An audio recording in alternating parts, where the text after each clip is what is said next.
शुद्ध बीजा पोटी फळे रसाळ गोमती मुखी अमृताची वाणी देह देवाचे कारणी सर्वांग निर्मळ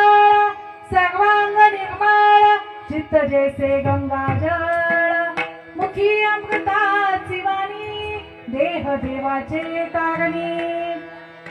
आपण पाहिलं संतांनी आयुष्यभर नामस्मरण केलं आणि नामस्मरणाने संतांचं चित्त शुद्ध झालं आणि शुद्ध झालेल्या चित्तामध्ये भगवान परमात्मा वास्तव्य करतो.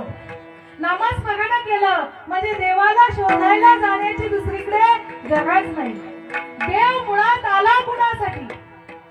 देव आला कुणासाठी? भक्त पुंडलिकासाठी देव आला. भक्त पुंडलिकानं केलं काय? भक्त पुंडलिकानं आईवडिलांची सेवा केली आणि त्यामुळं देव आज 28 युग झालं. 28 युग त्या पुंडलिकानं अशी मागे वीट फेकली. ऐसा कैसा तुरे धीट मागे भिरकावरी वीट. अरे आईवडिलांची जो सेवा करतो ना त्याला आषाढी कार्तिकीला सुद्धा जायची गरज नाही. देव त्याच्या घरी येतो. घरी फक्त आई वडिलांची सेवा करा. आई वडिलांशिवाय वेगळा देव शोधू नका. आई वडील हेच देव आहे.